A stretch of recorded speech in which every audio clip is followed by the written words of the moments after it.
नमस्कार। अगर आप मेरे चैनल पे नए हैं तो मुझे सब्सक्राइब कर लीजिए, लाइक कर लीजिए, शेयर कर लीजिए और कमेंट करते रहिए। चलिए आज कुछ अलग बात करते हैं। आज बात करते हैं आस्था की और आज बात करते हैं एनवायरमेंटल प्रोटेक्शन और कंजर्वेशन की। अब आप ये सोच रहे होंगे कि ये कैसा टॉपिक है जिसमें आस्था भी है और हमारा कंजर्वेशन की भी बात है। तो चलिए आज शुरू करते हैं वीडियो को। ये दोनों ही जो विषय हैं एक दूसरे से जुड़े हुए हैं, आस्था से भी जुड़े हुए हैं और हमारे इन्वायरमेंट के प्रिजर्वेशन से भी जुड़े हुए हैं। तो बात शुरू होती है यहाँ से कि यूजुअली होता क्या है कि जब हम अपने घर में पूजा पाठ करते हैं या फिर हमारे पास बहुत सारी ऐसी मूर्तियाँ होती हैं, बहुत सारी दिवाली में भी जब हम बहुत सारे दिए जलाते हैं और पूजा पाठ करने के बाद जब हवन करते हैं तो इन सब का आखिर हमें करना क्या चाहिए, और जो मूर्तियाँ भी निकलती हैं उन्हें हमें विसर्जित कैसे करना चाहिए और इस बात पे है। तो चलिए जानते हैं कि क्या ख़ास बात है कि इसको हम इन्वायरमेंटल कंजर्वेशन और प्रोटेक्शन से भी जोड़ रहे हैं। तो होता क्या है, जब हम पूजा पाठ कर चुके होते हैं तो बहुत सारे लोग उसे करते क्या हैं कि जितनी भी मूर्तियाँ होती हैं, फूल होते हैं और जो चुनरी वगैरह होती है, जो भगवान जी के कपड़े होते हैं, फ़ोटोज़ होती हैं और बहुत सारी चीज़ें जैसे दिए होते हैं, वो जितना भी सामान पूजा पाठ से रिलेटेड होता है वो करते क्या हैं कि वो उसे नदियों में जाकर बहाते हैं। ये आस्था से भी जुड़ा हुआ है। मुझे बहुत डर लगता है आस्था से जुड़े हुए वीडियो बनाने में, मगर होता क्या है कि आज के समय में प्रॉब्लम ये है कि हमारी नदियों की स्थिति हम सभी जानते हैं और पोर्टेबल वाटर भी बहुत कम बचा हुआ है। जो पीने का पानी है, जिसे हम इंग्लिश में पोर्टेबल वाटर कहते हैं और हिंदी में पीने का पानी बोलते हैं, मतलब शुद्ध पानी। इसको जो समुद्र में पानी है वो खारा पानी है और जो मीठा जल है वो हमारी नदियों में, तालाबों में, झरनों में मौजूद है। तो ये डिफरेंस है हमारे खारे पानी में और हमारे जो पोर्टेबल पानी है उसमें। तो जो पीने का पानी है वो ऑलरेडी बहुत कम है, वो 2% है हमारी पूरी दुनिया में, और तो उसकी सुरक्षा करना हमारा कर्तव्य भी है।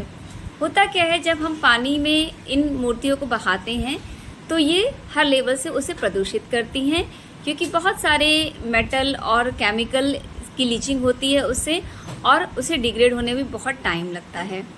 तो हमारा क्या फ़र्ज़ है, और हमें नदियों को बचाना भी है और हमें इस आस्था से जुड़े मुद्दे को हमें अच्छे से इसको जो है विसर्जित भी करना है।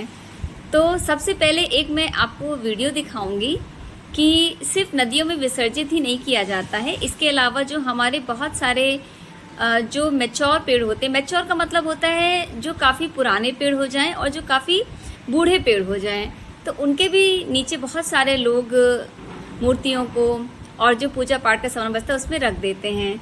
तो उसमें जैसे बरगद का पेड़ है, पीपल का पेड़ है, कई बार शमी के बड़े पेड़ों के भी नीचे रखा जाता है। तो ये भी आस्था से जुड़ा हुआ है। तो सबसे पहले मैं आप लोगों को एक वीडियो दिखाना चाहती हूँ, उस वीडियो को देख लीजिए, फिर समझते हैं आगे विषय की गंभीरता को। सबसे पहले वीडियो देखते हैं।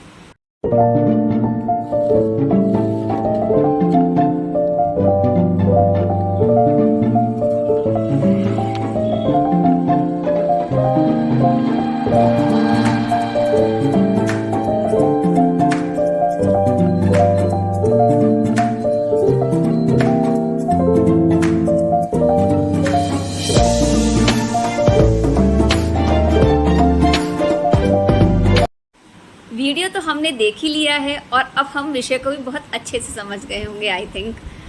देखिए होता क्या है, ये जो मूर्तियाँ और पूजा का सामान जो हमारे बहुत बड़े बड़े जो बरगद के पेड़ होते हैं, पीपल के पेड़ होते हैं, उसके नीचे रखने की आस्था ये है कि जो ट्री कंजर्वेशन की बात हुई है या इन्वायरमेंटल कंजर्वेशन की बात हुई है, ये आज से नहीं है, ये हज़ारों साल से ये प्रथा चली आ रही है।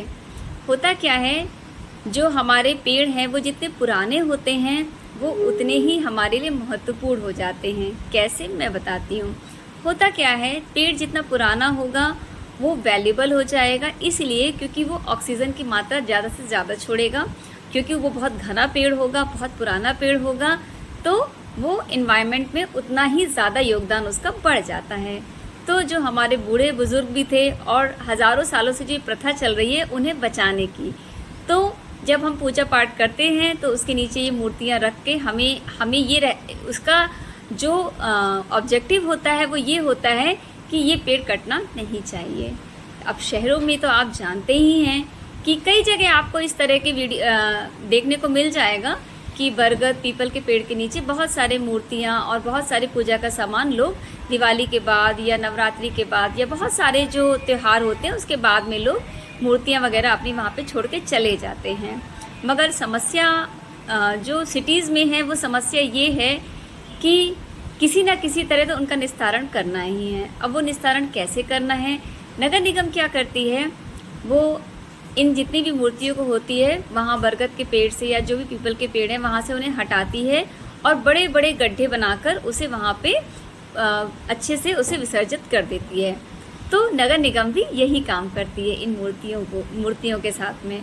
तो हमें करना क्या है, मैं एक वीडियो के द्वारा आपको बताऊंगी कि हम घर में ही कैसे उसे गड्ढा बना के उसे हम कैसे घर में ही विसर्जित कर सकते हैं और अपनी आस्था को भी मेंटेन रख सकते हैं और हम इन्वायरमेंट को पॉल्यूशन से बचा भी सकते हैं। तो चलिए एक छोटा सा वीडियो फिर से देखते हैं और समझते हैं कि हम कैसे ही घर में इसे पूरी आस्था के साथ गड्ढा बना के अपने ही घर में अपने गार्डन में इसे कैसे हम इस मूर्तियों के विसर्जन को हम कैसे अपने घर में ही पूर्ण रूप से स्थापित कर सकते हैं। तो चलिए इस वीडियो को देख के समझते हैं।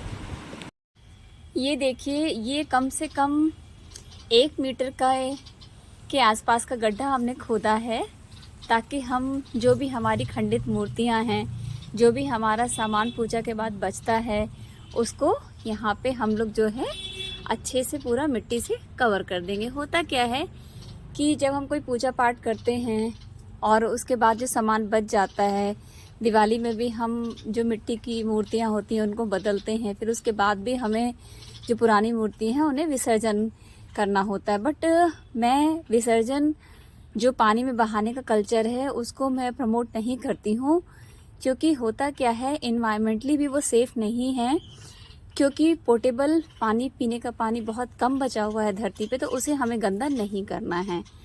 तो इसीलिए उसके लिए हमें क्या करना है, हमें उसे गड्ढे में विसर्जित करना है और नगर निगम भी यही करती है। वो भी बड़े बड़े गड्ढे बनाती है और उसमें ही जो मूर्तियाँ हम लोग बरगद के नीचे या पीपल के नीचे रख देते हैं।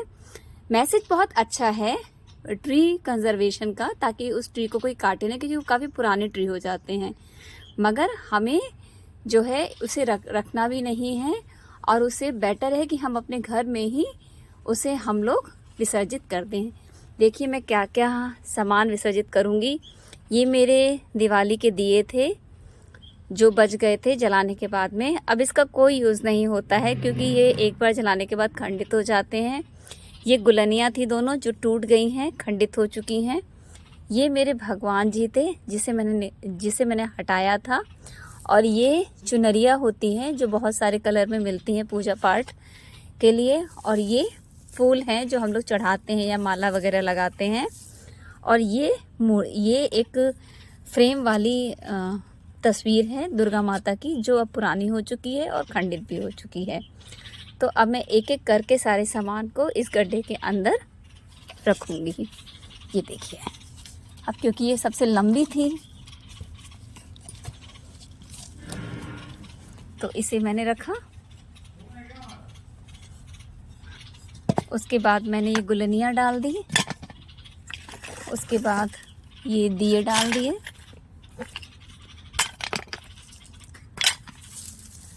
ये फूल डाल दिए,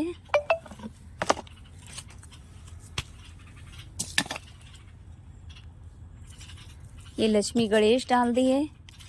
ये पूजा पाठ में देखिए बहुत सारे कपड़े वगैरह निकलते हैं, इनको भी मैं इसी में डाल दूंगी, क्योंकि नदी में बहाने से बहुत बेहतर है कि हम इसे गड्ढे में दबा दें। ये सिंदूर वगैरह बहुत सारा बच जाता है या जिसे हम यूज़ नहीं करते हैं तो उसे भी हम इसमें डाल सकते हैं। जो यूज़ करना चाहते हैं आप यूज़ कर सकते हैं, बाकी आप इसी तरह से गड्ढे में, बट मैं आज इसे पूरा नहीं भरूंगी, मैं इसे थोड़ा ही भरूंगी क्योंकि इसमें पूरा सामान अभी फिल नहीं हुआ है। ये देखिए, ये पिछले साल की भी मूर्तियाँ थी, ये भी अब मैं इसी में डाल दे रही हूँ। और इस तरह से लगभग सारा पूजा का सामान मैं डाल दी हूँ। ये एक नारियल था जो मैंने कलर किया था, ये भी अब टूट गया है, तो इसको भी अब मैं डाल दूँगी।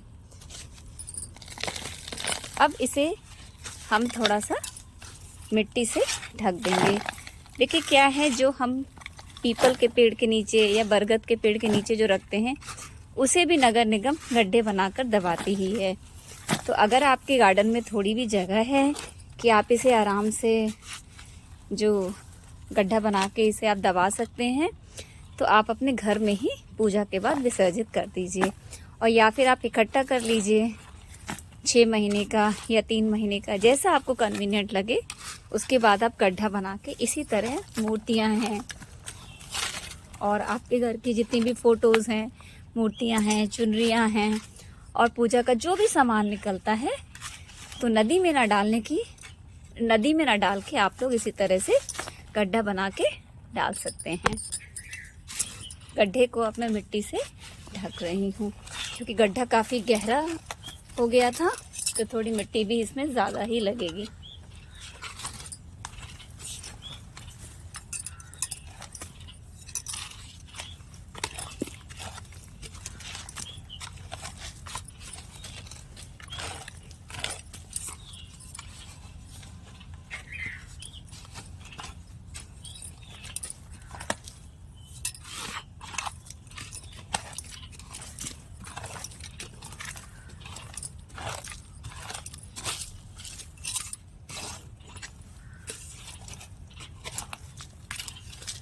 अभी मैं इसे पूरा नहीं ढकूंगी, उसकी वजह ये है कि अभी क्योंकि गड्ढा बहुत बड़ा है, तो और जो सामान मैंने डाला है वो इतना भी ज़्यादा नहीं था, तो मैं उसे थोड़ा हाफ ही भरूंगी और फिर जब थोड़ा सामान इसमें मैं डाल दूंगी तब मैं इसे पूरा भर दूंगी। तो अभी मैं सिर्फ इसे इतना ही भर रही हूँ।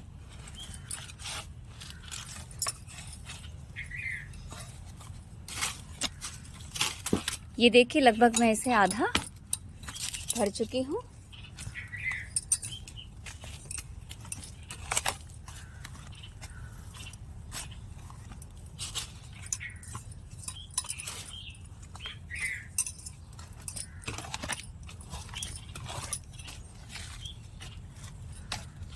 ये देखिए,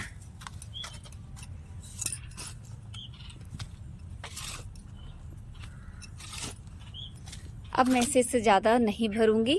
ज़्यादा भरने से होगा क्या कि फिर मुझे और सामान डालना होगा और गड्ढा बहुत बड़ा मैंने बनाया था, तो फिर मुझे दूसरा गड्ढा बनाना पड़ेगा। इसलिए मैं इसे अभी आधा ही ढकूंगी, आधा मैं इसे छोड़ देती हूँ ताकि मुझे कोई और भी सामान इसमें डालना हो तो मैं आराम से डाल के इसमें विसर्जित कर सकूँ।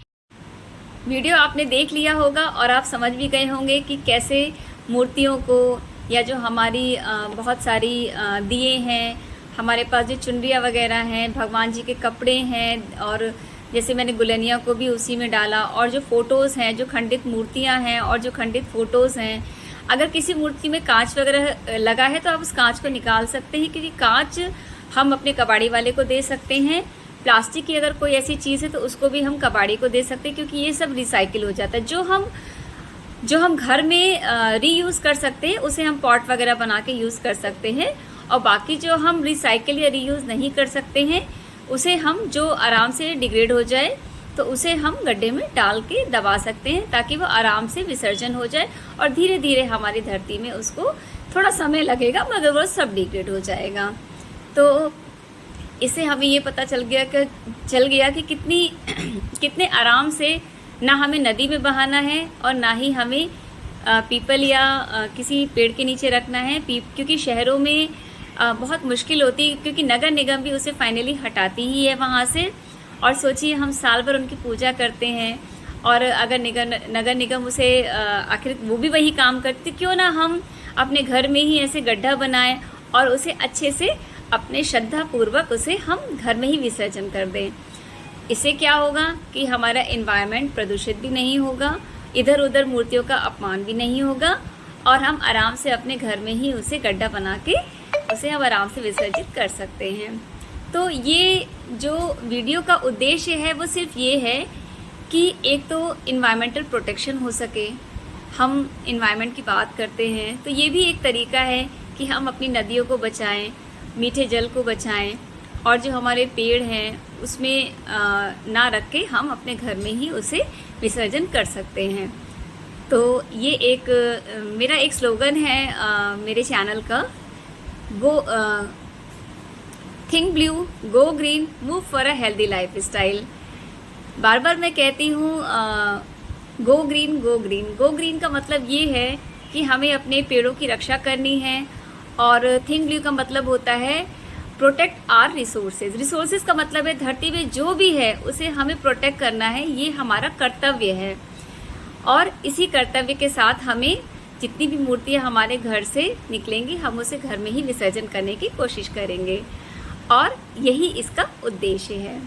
अगर आपको वीडियो अच्छा लगा हो तो आप प्लीज़ इसे सब्सक्राइब कर लीजिए, शेयर कर लीजिए और लाइक करके कमेंट करें। Thank you.